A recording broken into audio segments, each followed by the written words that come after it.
దేవుని స్తోత్రం. యెహెజ్కేలు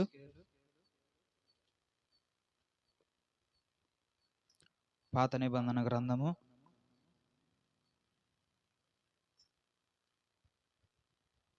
37వ అధ్యాయం 1వ వచనం నుంచి మనం అందరం కూడా చదువుకుందండి. యెహోవా హస్తము నా మీదికి వచ్చెను, నేను ఆత్మవశుడనై ఉండగా యెహోవా నన్ను తోడుకొని పోయి ఎముకలతో నిండి ఉన్న ఒక లోయలో నన్ను దింపెను. దేవుని స్తోత్రం, దేవుని స్తోత్రం. ప్రార్థన చేసుకొని తర్వాత వాక్య భాగంలోకి మనం వెళ్దాండి. ప్రార్థన. మహాపరిశుద్ధుడా, ప్రేమ కలిగిన దేవ, నీ బంగారు పాదములకు మా హృదయపూర్వక వందనాలు చెల్లించుకున్నాం ప్రభువా. అయ్యా, మరి ఇప్పుడు నా తండ్రి, నీ జీవ గ్రంథంలో ఉన్నటువంటి వాక్య భాగాన్ని మేమందరము కూడా ధ్యానించి ఉన్నాం కనుక నా తండ్రి, ఆ వాక్యాన్ని వివరించడానికి నాలో మీరుండి, నా నోటికి మీరు బోర్లాగా ఉండి, నా యందు మీరుండి ఈ వాక్యాన్ని మంచిగా వివరించుటకు సహాయం చేయండి ప్రభు. నీ ప్రజలకు నాయన మంచిగా అర్థమయ్యే విధముగా వివరించి చెప్పుటకు సహాయం చేయండి. నీ యొక్క వాక్యాన్ని మేమందరం కూడా శ్రద్ధ కలిగి విని నీ యొక్క వాక్య ప్రకారంగా మేమందరం కూడా అనుసరించి నడుచుకున్నట్టుకు సహాయం చేయమని, మా యొక్క జీవితాలు మార్చుకున్నట్టుకు సహాయం చేయమని మా ప్రభు అయినటువంటి యేసుక్రీస్తు అతి పరిశుద్ధమైన నామములో బ్రతిమలాడి అడిగి వేడుకుంటున్నాం మా ప్రియ పరమ తండ్రి, ఆమేన్. దేవుని స్తోత్రం, దేవుని స్తోత్రం. మరోసారి చదువుకుందండి. యెహెజ్కేలు 37వ అధ్యాయం 1వ వచనం నుంచి చదువుకుందండి. Page number 719. యెహోవా హస్తము నా మీదికి వచ్చెను, నేను ఆత్మవశుడనై ఉండగా యెహోవా నన్ను తోడుకొని పోయి ఎముకలతో నిండి ఉన్న ఒక లోయలో నన్ను దింపెను. దేవుని స్తోత్రం, దేవుని స్తోత్రం. ఈరోజు అంశం ఏంటంటే ఎండిపోయిన ఎముకలు చిగురిస్తాయా లేదా? ఎండిపోయిన ఎముకలు చిగురిస్తాయా లేదా? దేవుని స్తోత్రం. ఈ మాట మీద దేవుని యొక్క వాక్యంలో మనం తెలుసుకుందాండి. దేవుని యొక్క వాక్యంలో ఏంటంటే, యెహెజ్కేలు ప్రవక్త గారు ఈ యెహెజ్కేలు గ్రంథాన్ని రచించినటువంటి యెహెజ్కేలు ప్రవక్త గారు ఏమంటూ ఉన్నాడంటే, యెహోవా హస్తము నా మీదకు వచ్చింది. దేవుని యొక్క హస్తము ఎవరి మీదకి వచ్చిందంట? ఎవరి మీదకి వచ్చింది? యెహెజ్కేలు మీదకి వచ్చింది. యెహెజ్కేలు ప్రవక్త యెహెజ్కేలు మీదకి వచ్చింది. ఆయన ఆత్మవశుడనై ఉండగా, ఇందాక మనం ఆరాధన చేస్తా ఉన్నాం చూసావు, అలాగా ఆరాధన చేసేటప్పుడు ఆత్మ పరవశముతో ఉండినప్పుడు యెహోవా ఆయన్ని పట్టుకొని ఆయన్ని తోడుకొని ఎముకలతో నిండి ఉన్నటువంటి ఒక లోయలోనే తీసుకొని పోయి అక్కడ దించాడంట. లోయలో దించాడంట. ఎముకలతో నిండి ఉన్న లోయలో, ఎండిపోయినటువంటి ఎముకలతో నిండి ఉన్నటువంటి లోయలో నన్ను దించాడంట.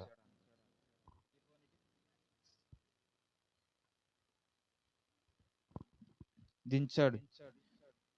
దించి ఆ ఎముకలలో మరిలా వాటి మధ్య ఆయన్ని ఇటు అటు మొత్తం తిప్పుతా ఉన్నాడు.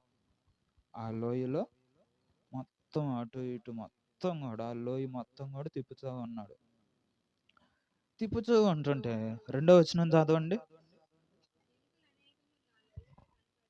ఎముకలు అనేకములు ఆ లోయలో కనబడెను,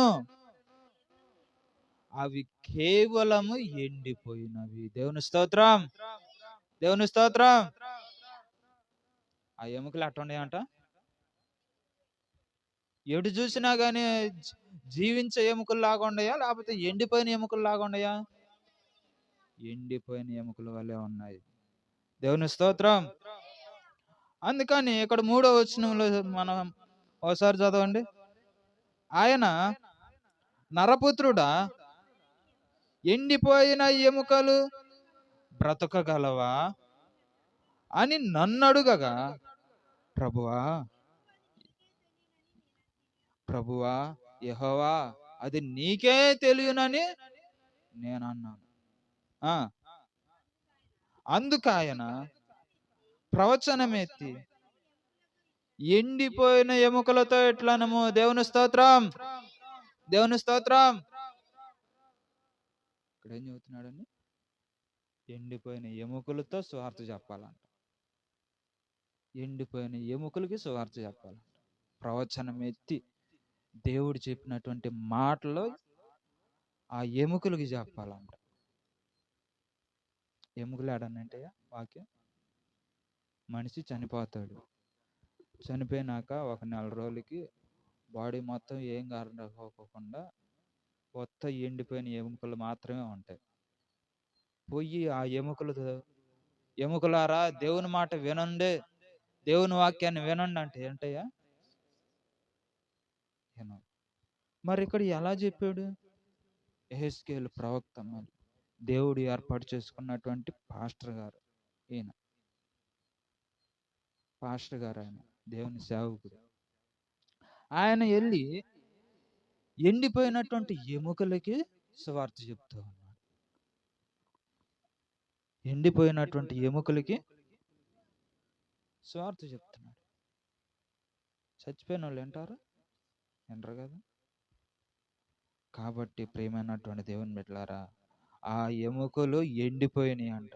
ఎండిపోయిన ఎముకలతో ఈ బ్రతకగలవా? ఈ ఎండిపోయినటువంటి ఎముకలు మరి బ్రతకగలవా అని చెప్పేసి ఎవరిని అడిగాడు? యెహెజ్కేలు ప్రవక్త గారిని అడిగాడు. ప్రభు అయినటువంటి యేసుక్రీస్తు వారు ఆ ప్రవక్తను అడిగాడు, ఆయన సేవకుని అడిగితే ఆయన అన్నాడు, అయ్యా ఇవన్నీ నాకు తెలియదు, అంతా కూడా నీకే తెలుసు. ఇవన్నీ కూడా ఎక్కడెక్కడ ఏ ఏ గొప్ప కార్యాలు చేస్తావో సమస్తము కూడా నీకే తెలుసయ్యా అన్నాడు. దేవుని స్తోత్రం. సమస్తం దేవుడికి తెలుసు.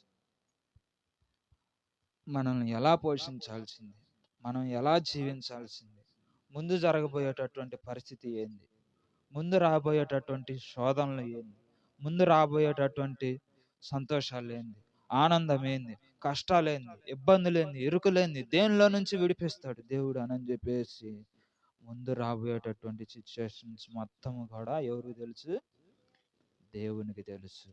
మనకు తెలుసా? రేపు ఏం జరిగిద్దో కూడా మనకు తెలియదు. కానీ తెల్లారితే మనం పనికి పోవాలి, రూపాయి సంపాదించుకోవాలి, సాయంత్రం ఇంటికి రావాలి, మరలా తెల్లారితే పనికి పోవాలి. ఇది వాటికి మనకు తెలుసు కదా. ఇది వాటికే తెలుసు. దేవుని యొక్క ప్రణాళిక ఏంది? దేవుని యొక్క ప్రణాళిక, దేవుని యొక్క ఆలోచన, దేవుడు మరి మన యొక్క జీవితంలో ఏ కార్యము జరిగించాలి అని అనుకున్నాడు, ఆ కార్యము మనము ఆలోచించగలుగుతూ ఉన్నామా? గెస్ట్ చేస్తున్నామా? ఆలోచిస్తున్నామా? లేదు. ఆదివారం వచ్చేసి ప్రార్థనకు వచ్చేస్తున్నాం అంతే. దేవుడు మనల్ని దేనికి పుట్టించాడు? దేనికి పుట్టించాడు మనల్ని?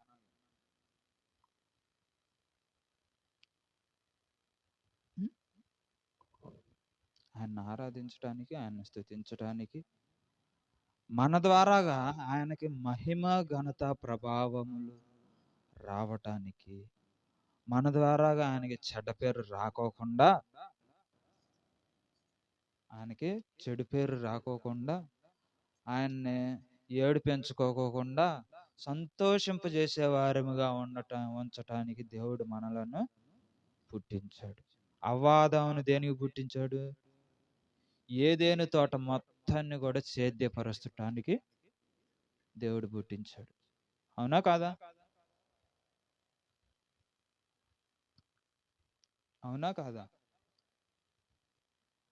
ఏదైనా తోట మొత్తాన్ని కూడా ఆ తోట మీద కావలిగా ఉండటానికి, ఆ తోటను కాపలాగా ఉండటానికి దేవుడు అవ్వ ఆదామును పుట్టించి ఉన్నాడు. కాబట్టి ప్రియమైనటువంటి దేవుని బిడ్డలారా, మరి మనము కూడా ఆ అవ్వ ఆదాము నుంచి వచ్చిన వాళ్ళమే కదా కదా వాళ్ళని సృష్టించకపోతే మనం ఏడ నుంచి వస్తాం? దేవుడు మానవుని సృష్టించకపోతే, నరులను, మగవారిని, ఆడవారిని దేవుడు సృష్టించకపోతే మనం ఎక్కడి నుంచి వస్తాము? ఆకాశం నుంచి ఊడిపడతాము? భూమి ఆకాశాలన్నీ కూడా సృష్టించిన తర్వాతే కదా మనుషులను సృష్టించింది దేవుడు. మరి వాళ్ళని సృష్టించకపోతే మనం ఎక్కడి నుంచి వస్తాం? రాము కదా. కాబట్టి ప్రియమైనటువంటి దేవుని బిడ్డలారా, దేవుని యొక్క ప్రణాళిక, దేవుడు మన ద్వారాగా చేపించుకునేటటువంటి గొప్ప అద్భుతమైనటువంటి ఆశ్చర్యమైనటువంటి కార్యములు ఏంటంటే, దేవుడు మనలను పాపము నుంచి, దోషముల నుంచి, అతిక్రమ క్రియలన్నిటిలో నుంచి కూడా విడిపించటానికి విడిపిస్తూ ఉన్నాడు. విడిపించి మనకి మంచి జీవితాన్ని ఇస్తున్నాడు. పరిశుద్ధత కలిగినటువంటి జీవితాన్ని, పవిత్రత కలిగినటువంటి జీవితాన్ని దేవుడు మనకందరికి కూడా ఇస్తున్నాడు. అవునా కాదా? మనకి కావలసినటువంటి ఆహారమును కూడా దేవుడు మనకి సప్లై చేస్తున్నాడు. దేవుని యొక్క అనుమతి లేనిది ఎవరు కూడా మనకి ఒక్క గింజ కూడా మనకెవరు, ఒక్క గింజ కూడా, బియ్యపు గింజ కూడా ఒక్కళ్ళు కూడా ఎవరు, దేవుని యొక్క అనుమతి లేని. కాబట్టి ప్రియమైనటువంటి దేవుని బిడ్డలారా, మనం సంపాదించుకోవటానికి దేవుడు మనకి ఓపికనివ్వకపోతే, దేవుడు మనకి హుషారునివ్వకపోతే మనం సంపాదించగలుగుతామా? పని చేసుకోగలుగుతామా? ఆనందించగలుగుతామా? లేదు. దేవుని యొక్క ఓపిక, దేవుడు మరి మనకి ఇచ్చినటువంటి ఓపిక ద్వారాగానే, దేవుడు మనకి ఇచ్చినటువంటి బలము, ఆరోగ్యము, వీటిల ద్వారాగానే మనకు ఉపయోగపడేటటువంటి మంచి పనులు చేసి ఏం చేస్తున్నాం? మంచి పనులు చేసి ఏం చేస్తున్నాం? మన యొక్క ఆకలిని తీర్చుకోవటానికి దేవుడు కూడా సహాయం చేస్తూ ఉన్నాడు. దేవుని స్తోత్రం. కాబట్టి ఇక్కడ ఎండిపోయినటువంటి ఎముకలకి యెహెజ్కేలు ప్రవక్త సువార్త చెప్తూ ఉన్నాడు. సువార్త చెప్పండాయా అని చెప్పేసి దేవుడు మరి ఆజ్ఞాపిస్తూ ఉన్నాడు యెహెజ్కేలు ప్రవక్తకి. ఏమని ఆజ్ఞాపిస్తున్నాడు? ఎండిపోయిన ఎముకలారా, యెహోవా మాట ఆలకించుడి. ఈ ఎముకలకు ప్రభు అయిన యెహోవా సెలవిచ్చినదేమనగా, దేవుడు ఏమని సెలవిస్తూ ఉన్నాడు? ఎండిపోయినటువంటి ఎముకలారా, యెహోవా మాట ఆలకించండి. ప్రభు అయినటువంటి యెహోవా సెలవిచ్చినదేమనగా, మీరు బ్రతుకున్నట్లు, నేను మీలోనికి జీవాత్మను ఊదునట్లుగా రప్పించుచున్నాను. చర్మము కప్పి మీకు నరములనిచ్చి మీ మీద మాంసమును పొదిగి చర్మము మీ మీద కప్పెదను. మీలో జీవాత్మనుంచగా మీరు బ్రతుకుదురు. దేవుని స్తోత్రం. ఎండిపోయిన ఎముకల్ని ఎలా బ్రతికించి ఉన్నాడు దేవుడు? ఎలాగా? ప్రవచనం ఎత్తి చెప్పమంటున్నాడు, స్వార్థ చెప్పమంటున్నాడు ఆ ఎముకలకి. ఎముకలు స్వార్థ ఏంటయ్యా? ఎండిపోయినటువంటి ఎముకలు స్వార్థ ఏంటయ్యా? ఈనవు. మరి ఎలాగ ప్రకటించమంటున్నాడు దేవుడు? ప్రభు అయినటువంటి యేసుక్రీస్తు వారు ఎండిపోయినటువంటి ఎముకలకి ఎలాగ మరి ప్రకటించమంటున్నాడు సువార్తని?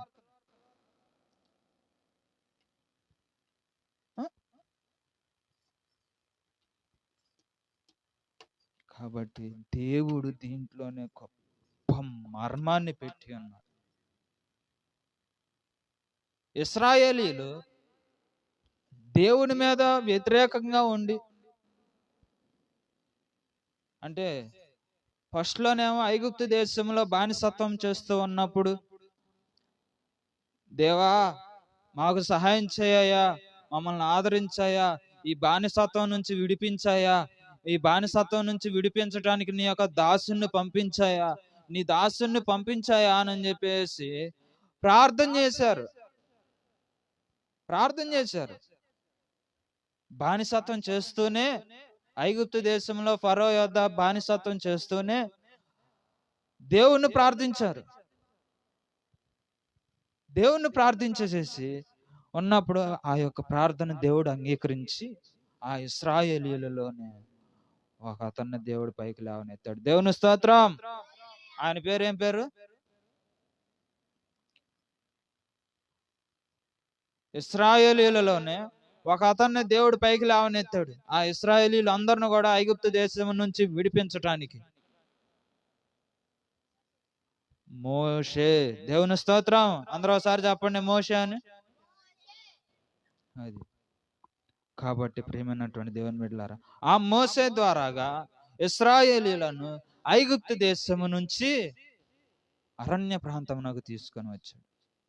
అరణ్య ప్రాంతానికి తీసుకొని వచ్చాడు అంటే ఆ బానిసత్వం నుంచి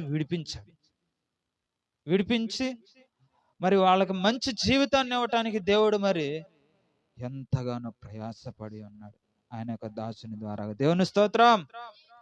కాబట్టి ఇప్పుడున్నటువంటి ఈ కాలంలో కూడా దేవుడు మనకు మంచి జీవితాన్ని ఇవ్వటానికి, మంచి జీవితాన్ని, మంచి పొజిషన్ని, మానవత్వాన్ని దేవుడు మనకు అనుగ్రహించటానికి దేవుడు ఎంతగానో ఎదురు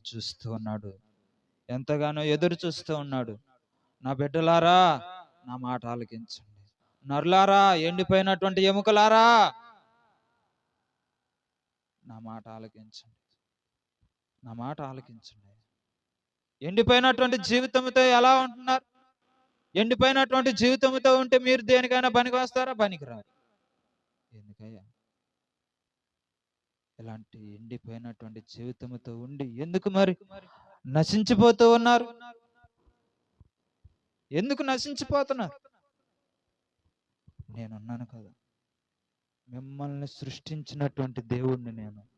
మిమ్మల్ని సృష్టించి, దేవుని స్తోత్రం,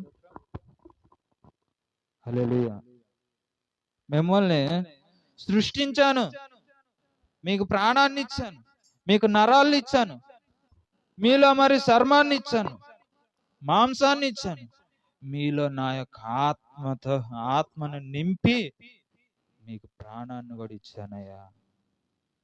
ఎందుకయ్యా నన్ను మర్చిపోతారు? నన్ను దేనికి మర్చిపోతారు? మర్చిపోయి ఎందుకు మీ జీవితాలు ఎండిపోయినటువంటి జీవితములుగా మార్చుకుంటున్నారు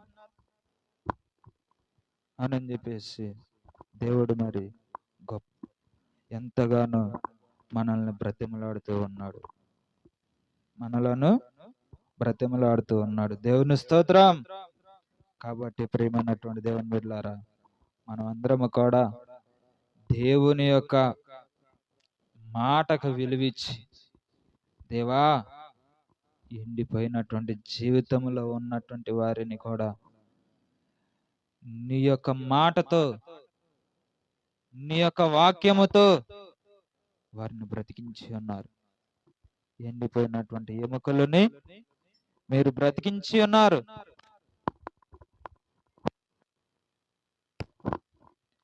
దేవుని స్తోత్రం.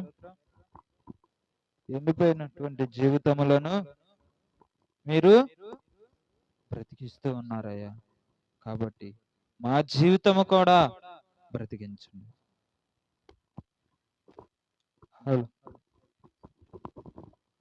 దేవుని స్తోత్రం.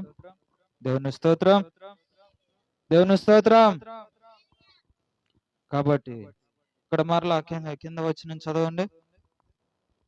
చర్మాన్ని కప్పి మీకు నరాలనిచ్చి మీ మీద మాంసమును పొదిగి మీలో మీకు చర్మాన్ని కప్పి ఉన్నాను. మీలో జీవాత్మ నుంచగా మీరు బ్రతుకుదురు. అప్పుడు నేను యెహోవానై ఉన్నానని మీరు తెలుసుకొందురు. ఆయన నాకిచ్చిన ఆజ్ఞ ప్రకారము నేను ప్రవచించుచుండగా గడగడమను ధ్వని ఏందంట? ఏం పుట్టిందంట? గడగడం అనేటటువంటి ధ్వని ఒకటి పుట్టిందంట. ఎక్కడి నుంచి ఆ ధ్వని పుట్టిందండి? ఆ ధ్వని ఎక్కడి నుంచి పుట్టింది?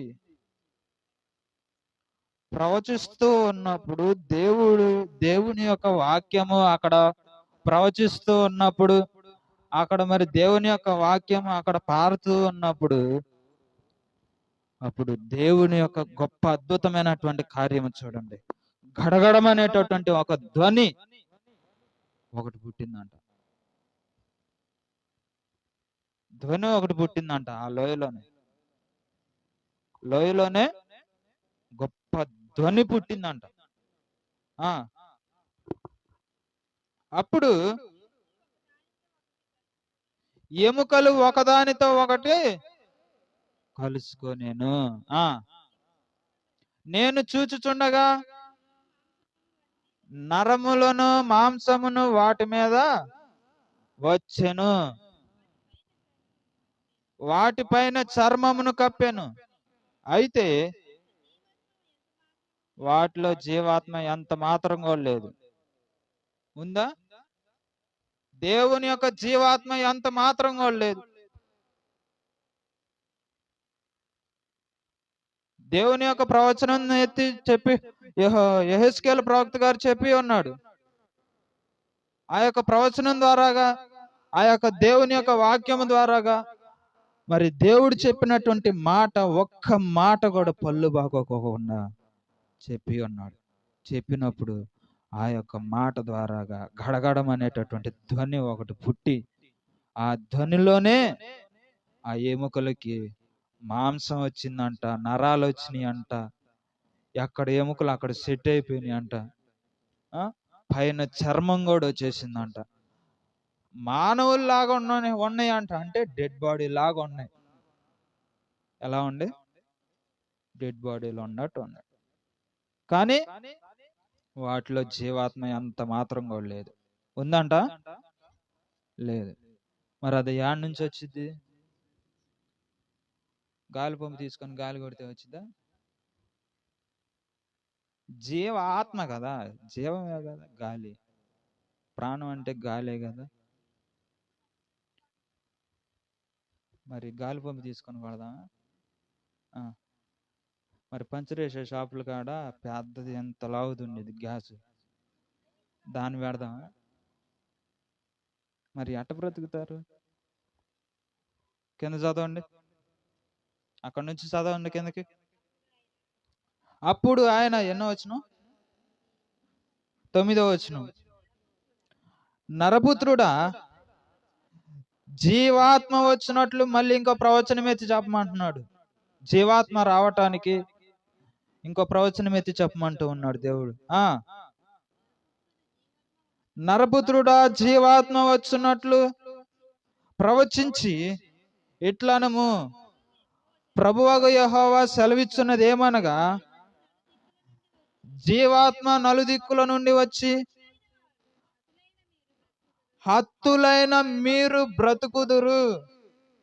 బ్రతుకునట్లు వారి మీద ఊపిరి విడువుము. ఆయన నాకు ఆజ్ఞాపించినట్లు నేను ప్రవచింపగా జీవాత్మ వారిలోనికి వచ్చెను. దేవుని స్తోత్రం, దేవుని స్తోత్రం, దేవుని స్తోత్రం. అందరూ ఉద్యోగం చేతుల పైకి, దేవుని స్తోత్రం, దేవుని స్తోత్రం. జీవాత్మ వచ్చింది. ప్రవచించి చెప్తే, దేవుని యొక్క సువార్తను అక్కడ ప్రకటిస్తే, దేవుడు చెప్పిన ప్రతి ఒక్క మాట ఆ ఎండిపోయినటువంటి ఎముకలకు చెప్తే, ఆ ఎముకలు ఎలా తయారని కరచకపోయి ఎట్లాగున్నారో 10వ వచనం ఒకసారి చదవండి. 10వ వచనం చివరి లైన్ చదవండి. చివరి లైన్. వారి సజీవులై లేచి లెక్కింప సౌఖ్యము కాని మహాసైన్యమై నిలిచిరి. వారు ఎవరంట? చదవండి. అప్పుడు ఆయన నాతో ఇట్లా, నేను నరపుత్రుడా, ఈ ఎముకలు ఇశ్రాయేలీయులను అందరినీ సూచించుచున్నవని, వారు మన ఎముకలు ఎండిపోయెను, మన ఆశ విఫలమైన. ఇక్కడ క్లారిటీగా చెప్తూ ఉన్నాడు. మన ఎముకలు ఎండిపోయినాయి, మన ఆశ విఫలమైపోయింది. మన ఎముకలు అంటే ఏంటి అండి? ఒక్క నిమిషం. మన ఎముకలు అంటే ఏందండి? మన ఎముకలు ఎండిపోయినాయి అంట. ఎట్ట ఎండిపోయినాయి? బ్రతికే ఉన్నాం కదా, మన ఎముకలు ఎట్ట ఎండిపోయినాయి? మన సజీవంగానే ఉండి మాట్లాడుతున్నాము, ఒకరికొకరు మాట్లాడుకుంటున్నాము, పనులు చేసుకుంటా ఉన్నాము, ప్రాణంతో ఉన్నాము, కానీ మన ఎముకలు ఎట్ట ఎండిపోయినాయి? ఎట్ట ఎండిపోయినాయి? ప్రేమన్నటువంటి దేవుని బిడ్డలారా, ఇదేంటంటే మానవుని యొక్క జీవితానికి, మానవుని యొక్క హృదయము, మానవుని యొక్క ఆశ, ఆలోచన ఇవన్నీ కూడా ఇలా ఉన్నాయి అంట. మనుషులం అయితే సజీవంగానే ఉన్నాం, కానీ మన యొక్క ప్రాణము బాగానే ఉంది, కానీ మన యొక్క జీవితము, మన యొక్క హృదయము దేవుని దృష్టికి ఎలా ఉందంట? ఎలా ఉంది చెప్పండి? ఎండిపోయింది. మన ఆశలు కూడా నెరవేర్చకపోవటానికి గల కారణం ఏంది? మన ఆశలు నెరవేర్చబడకపోవటానికి కారణం ఏంది? మనం దేవుని మాట వినకపోవటం. ఇశ్రాయేలీయులు దేవుని మాట వినక దేవునికి వ్యతిరేకంగా ఉండి అరణ్యములో ఆకులు రాలిపోయారు. ఎండిపోయిన ఆకులు రాలిపోయినట్టు రాలిపోయారు.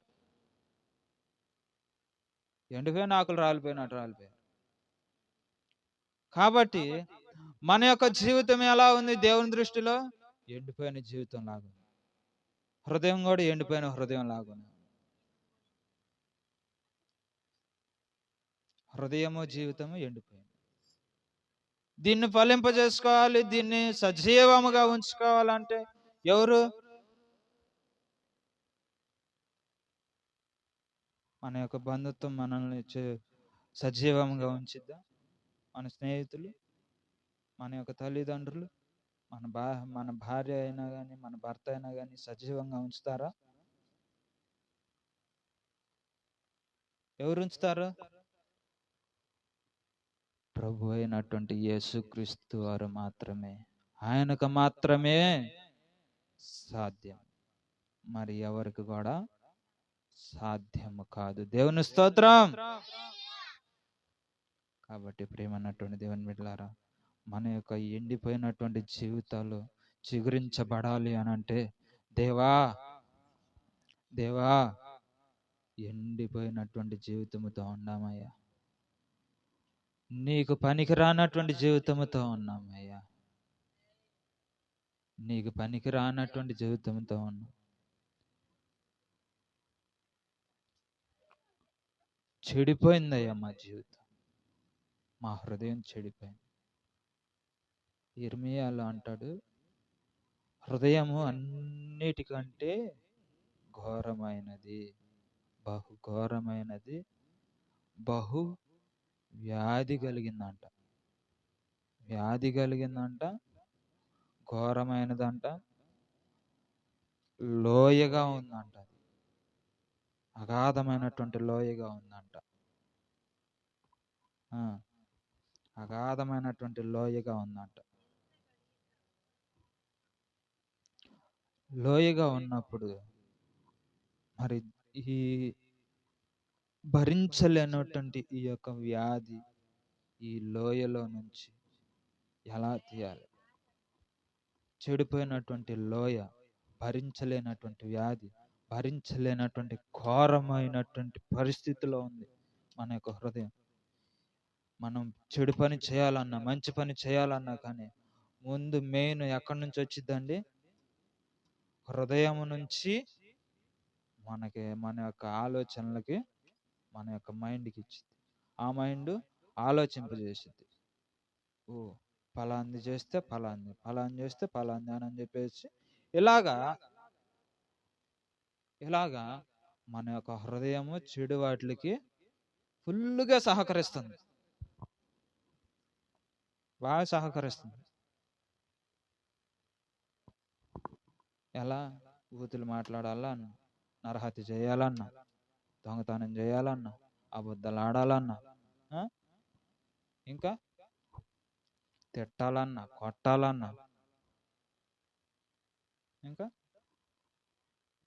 ఇంకేంది, దోషాలు చేయాలన్నా, పాపాలు చేయాలన్నా, అతిక్రమ క్రియలు చేయాలన్నా, చెడ్డ పనులు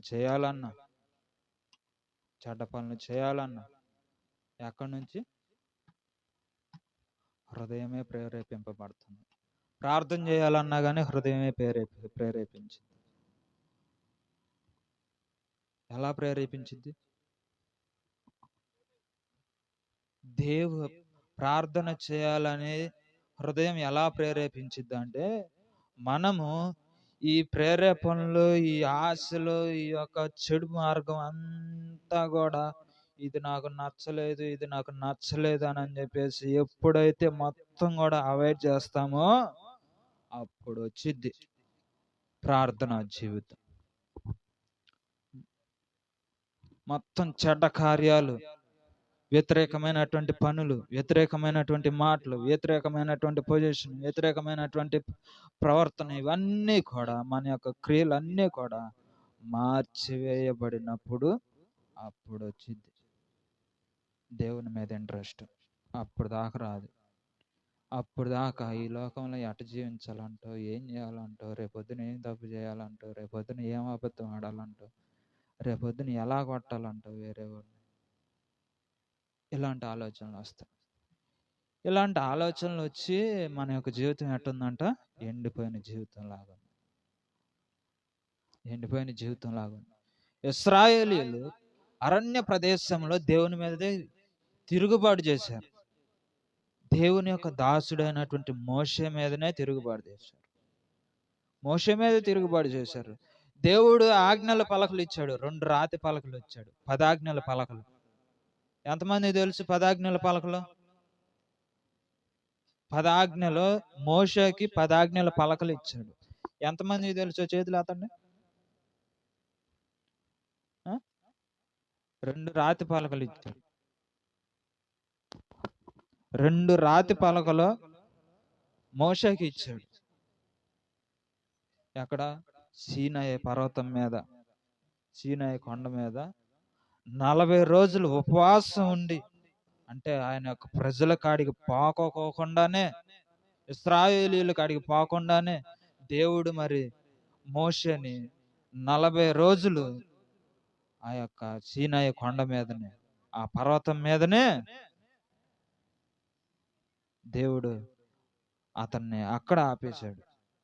అయ్యా, నేను నీకు 10 ఆజ్ఞల పలకలు ఇవ్వాలి, ఈ ఇశ్రాయేలీయుల ప్రజలను నడిపించటానికి ఎలా నడిపించాలి ఏంది అని చెప్పేసి ఇవన్నీ కూడా ఒక మార్గాన్ని దేవుడు మనకు నేర్పించటానికి మోషే ద్వారాగా 10 ఆజ్ఞలు బయటకు వచ్చినాయి. దేవుని స్తోత్రం. అప్పటి నుంచి ఏమి చేయాలి, ఏమి చేయకూడదు, దేవునికి వ్యతిరేకమైన ఏంటి, దేవునికి వ్యతిరేకం కాని ఏంటి, మంచిది ఏంటది, చెడుది ఏంటది, ఏం పని చేస్తే దేవుడు మనల్ని మెచ్చుతాడు, ఏ కార్యం చేస్తే దేవుడు మన ద్వారాగా కోపపడతాడు, మన ద్వారాగా సంతోషపడతాడు అని చెప్పేసి అప్పుడు నేర్పిస్తూ ఉన్నాడు మోషే. అప్పుడు దాకా ఎవరికన్నా తెలుసా? తెలియదు. అప్పుడు దాకా ఎవరు తెలియదు. కాబట్టి ప్రియమైనటువంటి దేవుని బిడ్డలారా, మన యొక్క జీవితములు ఎండిపోయినటువంటి జీవితములు కాక ఫలింపబడేటటువంటి జీవితములుగా ఉండాలి.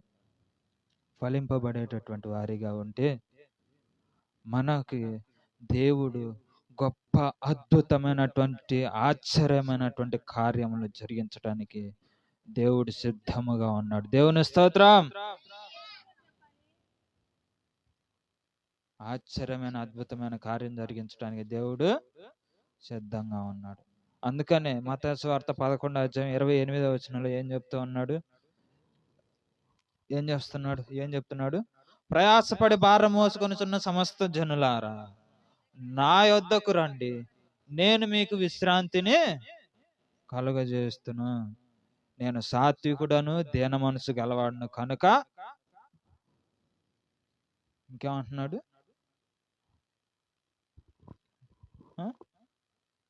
చదవండి. నేను సాత్వికుడను, దీన మనసు గలవాడును కనుక. 11:28.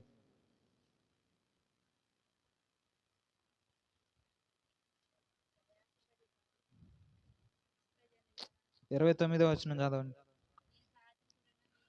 నేను సాత్వికుడను, దీన మనసు గలవాడును గనుక మీ మీద నా కాడి ఎత్తుకొని నా యొద్ద నేర్చుకొనుడి, అప్పుడు మీ ప్రాణమునకు విశ్రాంతి దొరుకును. దేవుని స్తోత్రం. మన యొక్క ప్రాణానికి ఇప్పుడు విశ్రాంతి ఉందా లేదా? ఉందా? ఎటు నుంచి ఉంది విశ్రాంతి? ఎటు నుంచి ఉంది విశ్రాంతి?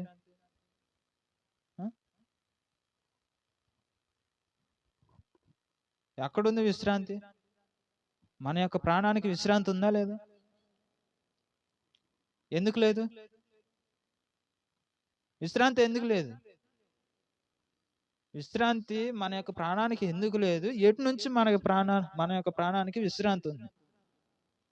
ఒకసారి ఇది ఆలోచించారా?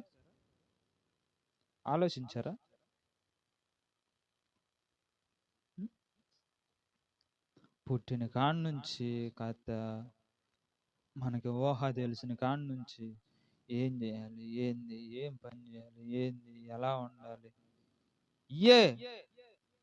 కానీ దేవుడు ఏమంటున్నాడు? ప్రయాసపడి నా ప్రజలారా, ప్రయాసపడి సమస్త భారం మోసుకొనిచున్న నా ప్రజలారా, నా కాడికి రండి అయ్యా, నా కాడికి రండి అమ్మా. అందరిని పిలుస్తున్నాడు. నన్ను ఎక్కడ ఉన్న మిమ్మల్ని బట్టికే కాదు, నిన్ను నన్నే కాదు, అందరిని కూడా దేవుడు పిలుస్తున్నాడు. సమస్త ప్రజలారా అంటే ఒకళ్ళనా, ఇద్దరునా? ఈ ప్రపంచంలో, ఈ లోకంలో ఉన్నటువంటి ప్రతి ఒక్క మనిషిని కూడా దేవుడు పిలుస్తున్నాడు.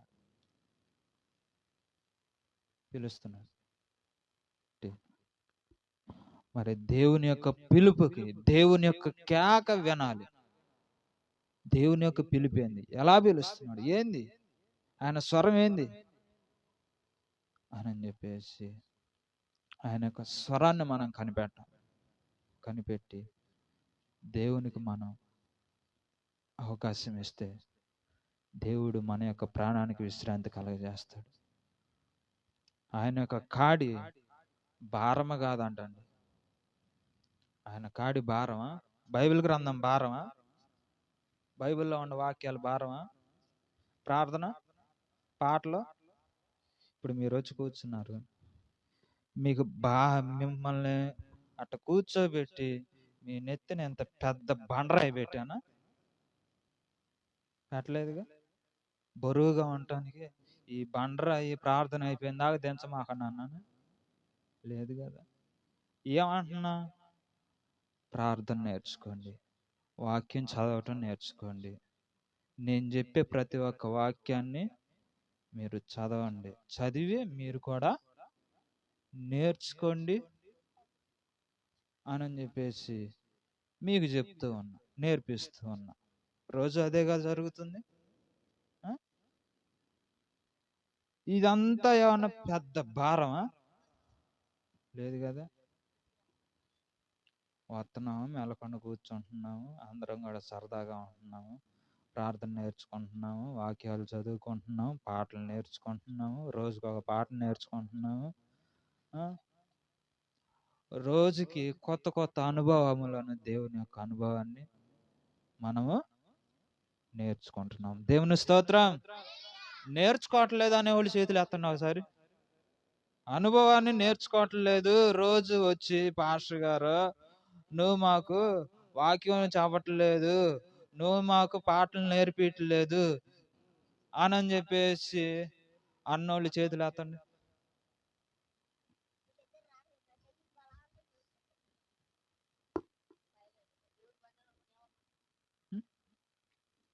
నేర్చుకునే వాళ్ళు చేతులు ఎత్తండి. ఏదాకా నువ్వు నేర్చుకోవట్లేదా? ఓకే.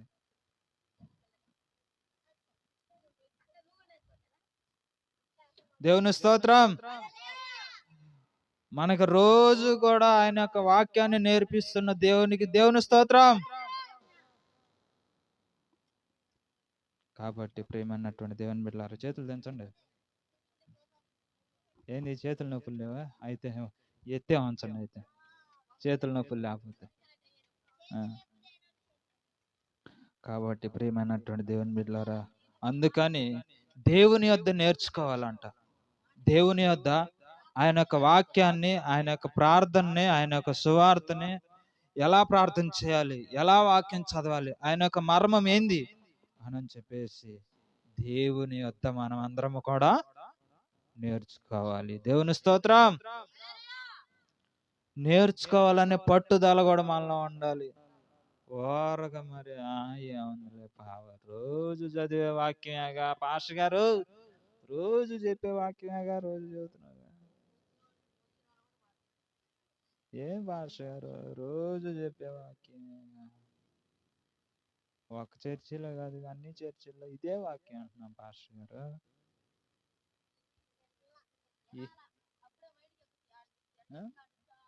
దేవుని యొక్క వాక్యము, ఇప్పుడు నేను ఈ వాక్యం చెప్పా, మరలా వచ్చేవారు ఈ వాక్యం చెప్పినా కానీ దానిలో గొప్ప మర్మాన్ని దేవుడు మనకు బయలుపరుస్తాడు. దేవుని స్తోత్రం.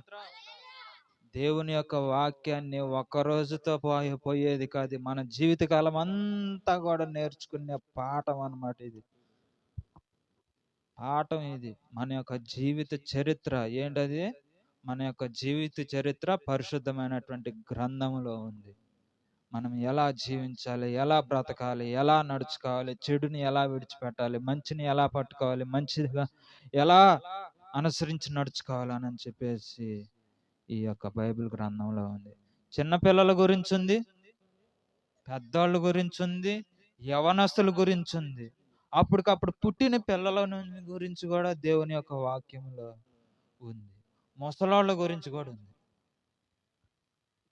కాబట్టి ప్రియమైనటువంటి దేవుని బిడ్డలారా, దేవుని యొక్క వాక్యము మంచి చెడు, చెడును ఖండించిద్ది, మంచి చేయమని ప్రేరేపించింది. దేవుని స్తోత్రం. దేవుని వాక్యం ద్వారాగా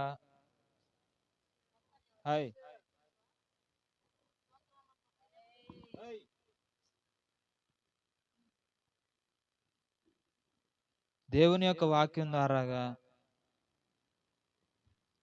ఒక మేలు పొందుకున్నాము.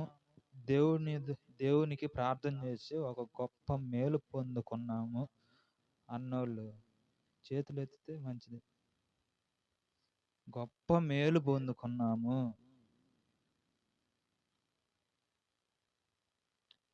ఇంకా రానున్న దినాల్లో, లేదంటే ఈ రోజున, ఈ సమయంలో దేవుడు మన యొక్క జీవితాల్లో గొప్ప మేలు చేయాలని ఆశతో ఉన్నోళ్ళు చేతులు ఎత్తండి. గొప్ప మేలు చేస్తాడని ఆశతో ఉన్నారు కదా. మీ అందరి హృదయాల్లో మీ యొక్క జీవితాల్లో దేవుడు గొప్ప మేలులు చేయనుగాక. ఆమేన్. దేవుని స్తోత్రం. చేతులు దించండి అక్కల, చేతులు దించండి. దేవుని స్తోత్రం. అందుకనే దేవుడు ఈ యొక్క గొప్ప వాక్యాన్ని మనకి నేర్పించి ఉన్నాడు. ఏంటది మనకు నేర్పించింది? ప్రయాసపడి భారం మోసుకుంటా ఎండిపోయినటువంటి జీవితంలో ఉన్నటువంటి నా ప్రజలారా, నా యొద్దకు వచ్చి ఆ ఎండిపోయినటువంటి జీవితాన్ని మీరు తీసివేసుకొని మీ భారాన్ని నా పైన వేసి నా యొద్ద మీరు నేర్చుకోండి. నా కాడి మీరు ఎత్తుకొని నేర్చుకోండి. ఈ లోకం అనేటటువంటి కాడి కాదు. ఈ లోకం అనే కాడి ఏంటది? శరీరాశ, నేత్రాశ, జీవపు డమం అనేటటువంటి యొక్క 3 కార్యముల ద్వారా మనం ఎంత కూడా కుమిలి కృషించిపోతూ ఉన్నాం. ఈ లోకానుసారంగానైతే ఆ 3 కార్యాలు కూడా మానవునికి సుఖాన్ని, సంతోషాన్ని, ఆనందాన్ని ఇచ్చేటటువంటి కార్యాలు.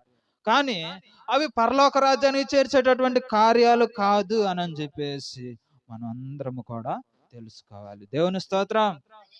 పరలోక రాజ్యానికి చేర్చేటటువంటి కార్యాలు ఏంటివండి? గల్తీలు పత్రికలో ఉంది చూడండి. గల్తీలకు రాసిన పత్రిక, ఆత్మ ఫలాలు ఏంది? తీయండి. గల్తీల పత్రిక తీయండి.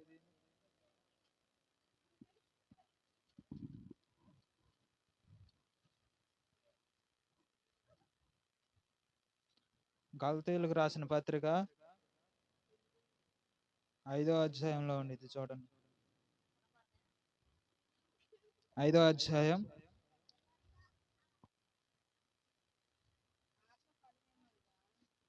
22వ వచనం.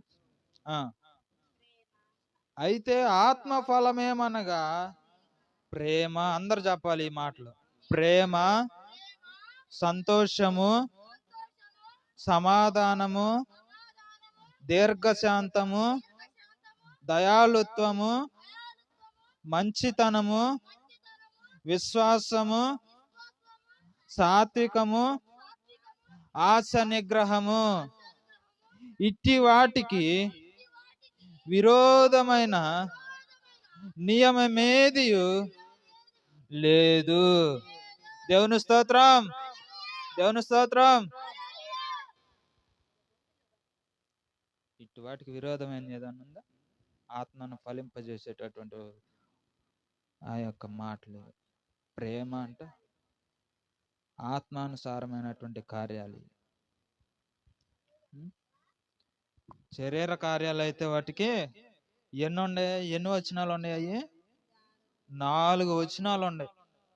18, 19, 20, 21 ఈ 4 వచనాలు ఉన్నాయి శరీర కార్యాలు ఏంటి అని. కానీ 17వ వచనంలో ఏమంటున్నాడు?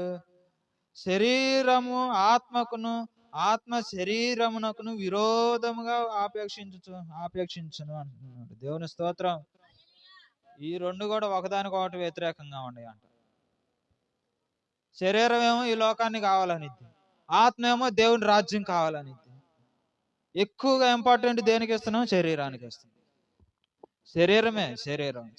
ఈ లోకం కావాలి, ఈ లోక అందాలు కావాలి, ఈ లోకంలో ఉన్నటువంటి ఆశలు, శరీర కార్యాలు, అపవిత్రత, జారత్వము, కామకత్వము, విగ్రహారాధన, విచారము, ద్వేషాలు, కలహాలు, మత్సరాలు, క్రోధాలు, కక్షలు, భేదాలు, విమతలు, అసూయలు, మత్తతులు, అల్లరితో కూడినటువంటి ఆటపాటలు మొదలైనవి.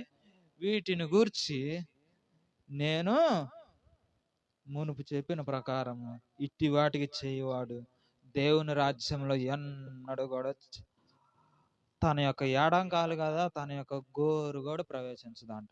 ఇవన్నీ చేసేవాళ్ళు. చేసేవాళ్ళు ఇప్పుడు చదవాలా?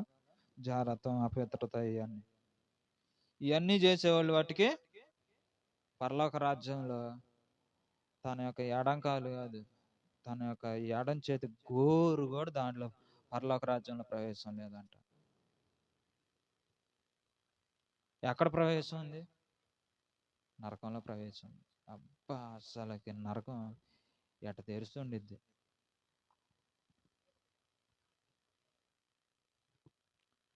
కాబట్టి ప్రేమైనటువంటి దేవుని బిడ్డలారా, ఆ నరకానికి పోకూడదని దేవుడు మరి ఎంతగానో వేదనతో, బాధతో, భారముతో దేవుడు మన కోసం, మనల్ని రక్షించటం కోసం యేసు ప్రభు వారు లోకానికి ఎందుకు వచ్చాడండి?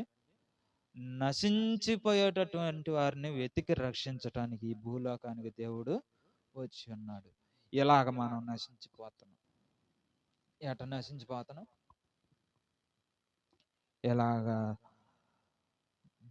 మరి దేవునికి వ్యతిరేకమైనటువంటి కార్యాలన్నీ కూడా, శరీర కార్యాలన్నీ కూడా చేసి దేవునికి వ్యతిరేకులమైపోయి దేవుణ్ణి ఏడిపిస్తున్నాం, దేవునికి దుఃఖం పుట్టిస్తూ ఉన్నాం.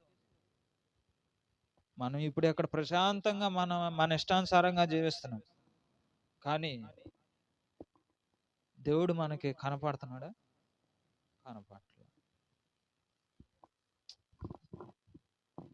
దేవుడు మనకి కనపడుతున్నాడా? ఎలా కనపడతాడు? దేవుడికి మనకి మధ్యలో అడ్డుగాడు ఉంటే దేవుడు మనకి ఎట్ట కనపడతాడు? ఈ కార్యాలన్నీ చేసి దేవుడికి మనకే ఇదిగో ఎట్టంటే అడ్డుగాడ కట్టి, ఎట్టంటే అడ్డుగాడ కట్టి దేవుడు మరి ఎంతసేటు పిలిచినా కూడా ఆ స్వరం మనకి వినపట్లా.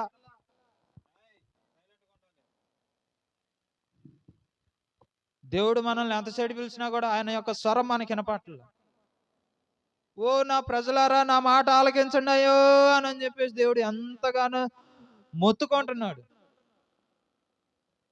నా మాట ఆలకించండి, నా మాట వినండి. మీకున్నటువంటి ఈ కొంచెం సమయంలోనే మీ యొక్క జీవితాన్ని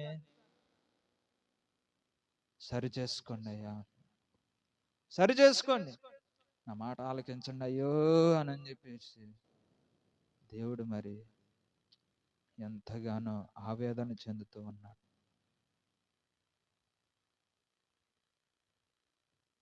కాబట్టి ప్రేమైనటువంటి దేవుని బిడ్డలారా, ఈ యొక్క ఆత్మ ఫలాల ప్రకారంగా మనం నడుచుకుంటే, ఆత్మ ఫలాలు ఏంటివండి? ఒకసారి చెప్పండి. ఆత్మ ఫలాలు ఏంటి? అందరూ చెప్పాలి.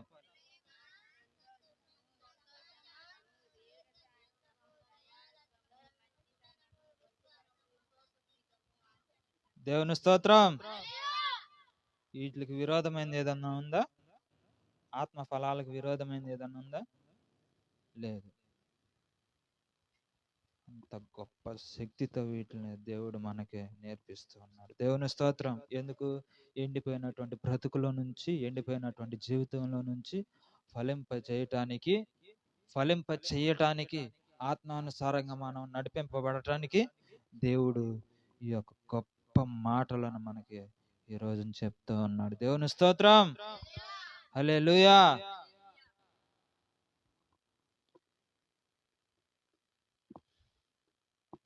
దేవుని స్తోత్రం.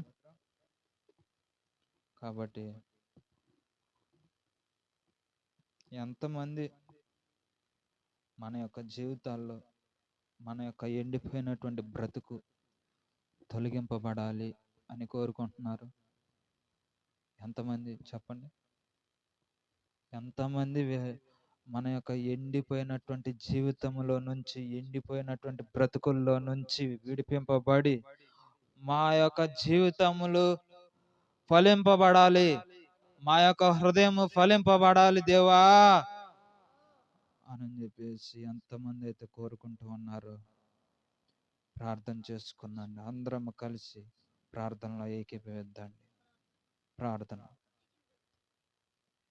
తండ్రి యేసయ్యా, ఒకసారి జ్ఞాపకం చేసుకోండి, సహాయం చేయండి. అందరం కలిసి ప్రార్థన చేయాలి.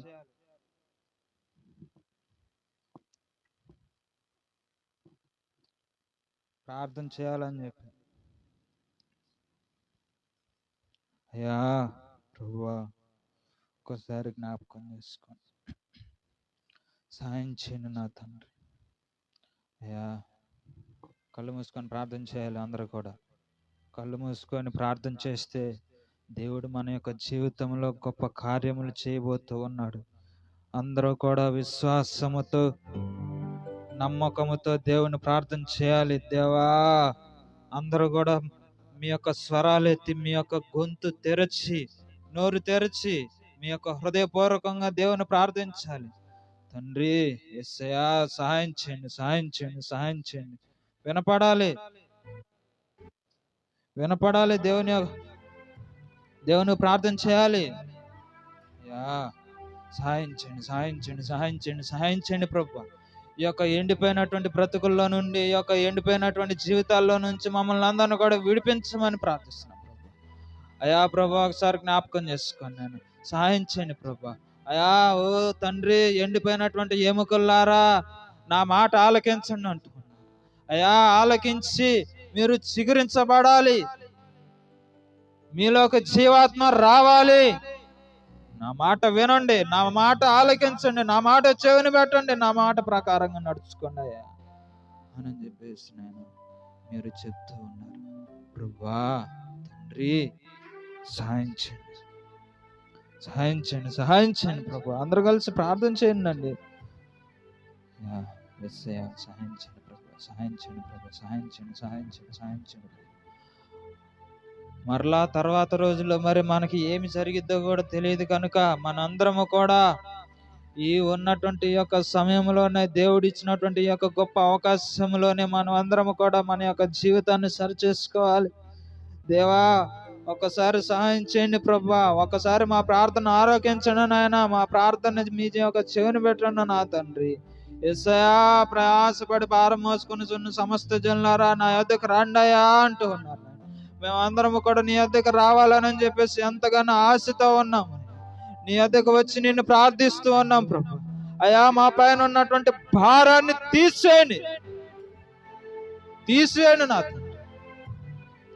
మా పైన ఉన్నటువంటి వ్యాధులను, మా పైన ఉన్నటువంటి వేదనలు, శోధనలు, కష్టాలు, బాధలు, ఇబ్బందులు అన్నిటిలో నుంచి విడిపించండి నా, విడిపించి మంచి జీవితాన్ని అనుగ్రహించండి, మంచి జీవితాన్ని అనుగ్రహించి మంచి ప్రవర్తన కలిగి మేమందరం కూడా జీవించడానికి సహాయం చేయండి. సహాయం చేయండి, సహాయం చేయండి, సహాయం చేయండి. అయ్యా, నీ కాడి ఎత్తుకుంటే అయ్యా, నీ కాడి మరి సులువుగా తేలికగా ఉండిద్దంట. అయ్యా, నీ వద్దకు వచ్చేసేసి నిన్ను ప్రార్థిస్తే మీ యొక్క ప్రాణానికి విశ్రాంతి కలగజేస్తాను, విశ్రాంతి కలగచేయండి.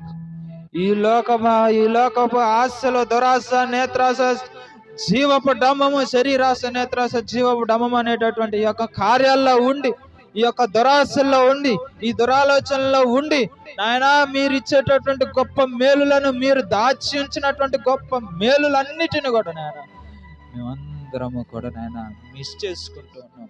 దయతో క్షమించండి, దయతో క్షమించండి. అయ్యా, సహాయం చేయండి, సహాయం చేయండి, సహాయం చేయండి, సహాయం చేయండి. అందరూ కలిసి ప్రార్థన చేయండి. సిలువలో మన కోసమైన రక్తాన్ని కార్చి మనలను పవిత్రులనుగా, పరిశుద్ధులనుగా చేయటానికి ఆయన మన కోసము, ఆయనలో మరి ఒక్క రక్తపు బొట్టు కూడా లేకపోకుండా మన కోసము రక్తాన్ని కార్చి, ఆ రక్తము ఏరులై పారుతుంది. యేసయ్యా, నీ రక్తముతో మమ్మల్ని అందరిని కూడా కడగండి, నీ రక్తముతో పరిశుద్ధపరచు, పవిత్రపరచు. మా యొక్క అగాధం, ఈ బహు వ్యాధి కలిగినటువంటి ఈ యొక్క హృదయంలో నుంచి ఈ యొక్క హృదయాన్ని పవిత్రమైనటువంటి హృదయముగా మార్చు, పరిశుద్ధమైనటువంటి హృదయముగా మార్చు. అయ్యా యేసయ్యా, సహాయం చేయండి ప్రభు, సహాయం చేయండి నాయన, ఆదరించండి నా తండ్రి. నీ కృపను, నీ ఆత్మ ఇచ్చేయమని ప్రార్థిస్తున్నాను ప్రభు. అయ్యా యేసయ్యా, యేసయ్యా, యేసయ్యా, యేసు, సహాయం చేయండి, సహాయం చేయండి. అయ్యా, ఇప్పటి వరకు విన్నటువంటి వాక్యాన్ని అపవాది తీసుకొని పోకుండా మా యొక్క హృదయములలో, మా యొక్క హృదయం అనేటటువంటి పలకల మీద రాసుకొని నీ యొక్క వాక్యానుసారంగా మేము అనుసరించి నడుచుకుంటూ సహాయం చేయండి. ఎండిపోయినటువంటి జీవితంలో నుంచి విడిపించబడి చిగురించబడుటకు సహాయం చేయి. అంజూరపు చెట్టు నాయన అది ఫలింపబడటలేదు. పడకపోవటం వలన గొడ్డలితో దాన్ని నరికివేశారు. అయ్యా, మా జీవితాలు అలా ఉన్నాయి. ఫలింపనటువంటి జీవితాల్లాగా, ఫలింపనటువంటి హృదయం లాగా. ఎంతసేపు ఈ లోకానుసారంగా మరి ఆలోచించు, ఎంతసేపు ఈ లోకానుసారంగా మరి జీవించాలని చెప్పేసి ఆలోచించు. ఈ లోకానుసారంగానే అయితే జీవించగలుగుతూ ఉన్నాం కానీ తండ్రి, అయ్యా నీ యొక్క రాజ్యానుసారంగా, నీ యొక్క పరలోక రాజ్యంలో చేర్చబడేటటువంటి వారసులముగా ఎలా ఉండాలి ఏంది అని చెప్పేసి మేము తెలుసుకోలేకపోతాం, మేము నేర్చుకోలేకపోతాం.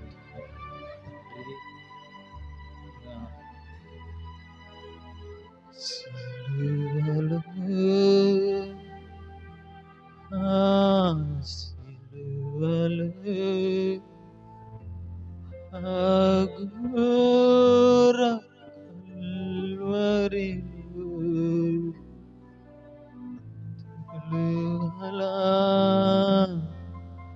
మధ్యలో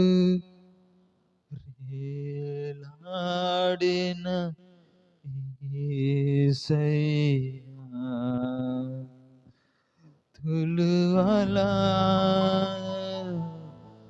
మధ్యలో వేలాడిన యేసయ్యా,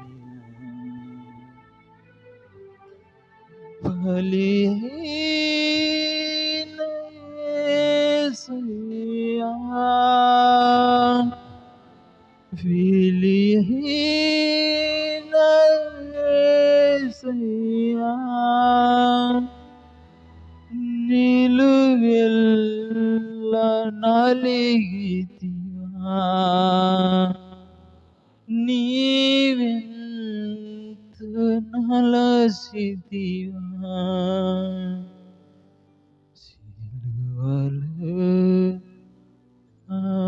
సిలువలో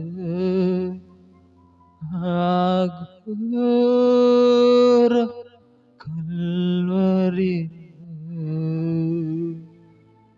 తులువల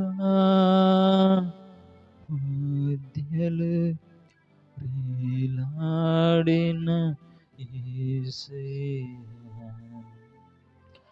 నేరము చేయని నీవు ఈ ఘోర పాపి కొరకు. అందరూ కూడా తమ యొక్క గుండెల మీద చేయి వేసుకొని ఈ యొక్క మాటను అందరూ కూడా చెప్పండి. నేరము చేయని నీవు ఈ ఘోర పాపి కొరకు భారమైన సిలువను మోయలేక మోసావు, కురడాలు చిల్లని చీలని సుందర దేహమునే. కొరడాలు చిల్లని నీ బంగారపు దేహం, నీ సుందరమైనటువంటి వెలుగుతో, నిత్యమైనటువంటి వెలుగుతో నింపబడినటువంటి నీ యొక్క శరీరం ఎంతగానో చీల్చివేయబడి, ఘోరముగా చీల్చివేయబడి, మమ్మల్ని పాపము నుంచి, దోషము నుంచి, అతిక్రమ క్రియలన్నిటిలో నుంచి కూడా విడిపించటానికి మీరు నా తండ్రి మా కోసం ఎంతగానో, ఏ మానవుడు కూడా, ఏ యొక్క గొప్పవారు నా పేదవారైనా కానీ ఎవ్వరు చేయలేనటువంటి గొప్ప త్యాగము మీరు మా కోసం చేసి ఉన్నారు తండ్రి. నీకే స్తోత్రాలు. సహాయం చేయండి అయ్యా. ఉన్నటువంటి ఈ యొక్క సమయంలో నిన్ను నిన్ను స్తుతించుటకు సహాయం చేయండి, నిన్ను ఆరాధించుటకు సహాయం చేయండి. అయ్యా మేము ఇంకా ఎప్పుడు కూడా నేను అబద్ధాలు మాట్లాడము అయ్యా, దొంగతనాలు చేయి అయ్యా, బూతులు మాట్లాడమయ్యా. అయ్యా ఒకళ్ళనొకళ్ళు కొట్టుకోము ప్రభు, ఒకళ్ళ మీద ఒకళ్ళు అరుచుకోము నాయన, తిట్టుకోము ప్రభు. అయ్యా సాయం చేయండి ప్రభు, ఆదరించండి. నీ యొక్క నోటి మాట ద్వారాగా మమ్మల్ని అందరిని కూడా పరిశుద్ధులను పవిత్రులనుగా చేయునుగాక.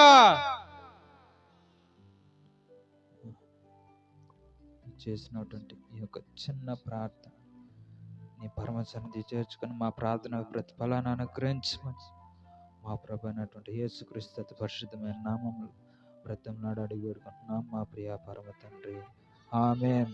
అందరం లేచి నుంచున్నట్లయితే ఆశీర్వాద ప్రార్థన చేసుకుందండి. అందరం లేచి నుంచోవాలి. ప్రతి ఒక్కరు కూడా లేచి నుంచున్నట్లయితే ఆశీర్వాద ప్రార్థన చేసుకుందండి. పరలోకమందున మా తండ్రి,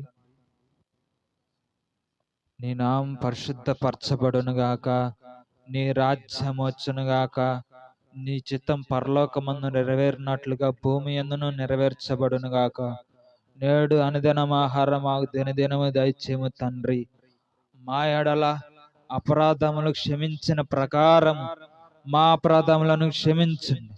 మమ్మలను సాతాను బారి నుంచి, దుష్టుడి నుంచి మమ్మలను విడిపించండి.